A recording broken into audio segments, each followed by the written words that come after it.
With dining rooms closed, more people are using Uber Eats, Grubhub, and DoorDash. But the services face a challenge to satisfy both consumers and restaurants. Now, before we start, make sure you hit the subscribe button, and if you already did, do click on the bell button so that you will not miss out any of our new videos. When Luke Edwards opened O Pizza and Brew in 2014, the Columbus, Ohio, restaurateur thought delivery apps could help his business. His chicken wings and specialty pizzas, the most popular and appropriately named bypass, topped with pepperoni, sausage, ham, salami, bacon, and extra cheese, needed an audience. And he says working with apps such as DoorDash, Grubhub, Postmates, and Canada's Skip the Dishes helped him build a loyal following, allowing him to open 2 more O Pizza and Brews, with another location on the way. But by January 2019, Edwards had had enough. For one, he didn't think the services were helping his bottom line. He said even though they were bringing in more money, after paying out the commission rates, they were seeing a decrease in net profits. He reported that the drivers were inconsistent, and sometimes lacked equipment like insulated food bags to keep deliveries warm. Edwards also found it harder to get in touch with customer service reps for the apps, who would sometimes refund customers at the eatery's expense for deliveries he believed had gone well. He added that he quickly realized the apps were good at the search and optimization thing, but they were terrible at delivery. Today, O Pizza and Brew pays its own contracted drivers to deliver, which Edwards believes saves him money. To be sure, Edwards is swimming upstream. The COVID-19 pandemic forced many restaurants to close their dining rooms and accelerate online ordering, takeout, and delivery services. Popular services such as Uber Eats, DoorDash, Postmates, and Grubhub each added hundreds of venues to their offerings. According to credit card analytics firm Second Measure, through the end of April, collective sales at the delivery services nearly doubled compared with the same time last year. The apps are appealing for a reason. Without much overhead, restaurants can quickly gain access to a labor force of insured and background-checked drivers, a customer base of people who reach for their phones when they want a meal, and a suite of marketing and promotional add-ons. Ta Vigsitabut owns Thai Xing in Washington, D.C., a restaurant known for its intimate, prix-fixe service of traditional Thai food. Since the end of March, the restaurant has been serving takeout through delivery apps. He said it's a lot of confusion sometimes, but they're learning. He credits takeout, plus a loan from the government, with keeping the business running.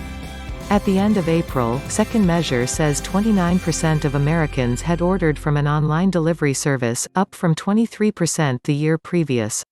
But the experience of Edwards and others points to the enormous challenge for these services, maintaining both sides of their customer base. They must compete to keep eaters, who are, according to a 2019 Grubhub letter to investors, becoming more promiscuous, looking through multiple platforms for deals and promotions before settling on a meal.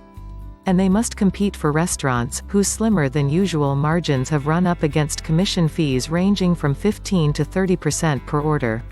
Some owners are reportedly slipping menus and cards into each app-ordered meal, to prod buyers into skipping the middleman and ordering directly from the restaurant next time. As it is, the delivery companies are hardly minting money. Grubhub reported a 12% increase in revenue in the first quarter, to $363 million, but posted a loss. CEO Matt Maloney told shareholders this month that the company is about breaking even on orders during the pandemic. Uber said gross bookings at Eats rose 52% in the first quarter, but the division also showed a loss. Smaller, independent restaurants and chains like O Pizza and Brew and Thai Xing may be the key to winning the delivery app race. In the past few years, the apps have engaged in a high-profile turf war to win partnerships with big restaurant brands like Taco Bell, Grubhub, Chipotle, DoorDash, and Starbucks Uber Eats. But Grubhub executives told shareholders in February that national enterprise brands had negotiated fees for their orders, leaving less for Grubhub. An independent restaurant, by contrast, values our demand generation capabilities, according to the execs, and so pays more in commission. Independent restaurants may also use the app's less popular delivery service, which means it gets to collect some of the delivery fee too. Independent restaurants may influence the app's political future as well. In recent weeks, policymakers in Los Angeles, New York, San Francisco, and Seattle, as well as Jersey City, New Jersey, and Washington, D.C., have passed emergency bills capping the app's commissions. They aim to keep restaurants afloat and restaurant workers employed while dining is down. But the delivery services may respond to the regulations by raising prices to consumers, which could hurt sales. After Jersey City earlier this month imposed a 10% cap on commissions, Uber raised local ordering fees by $3.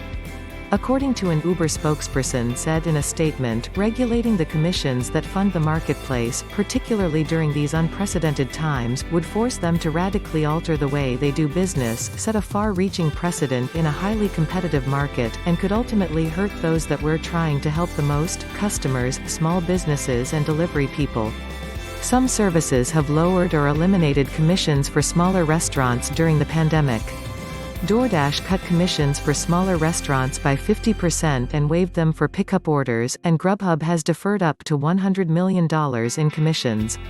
Uber also waived fees for pickup orders. Next month, DoorDash plans to launch a new service, called Storefront, to allow restaurants to control orders through their own websites but use the company's contract workers to deliver them. A spokesperson said the service is built for restaurants that want more direct access to customers.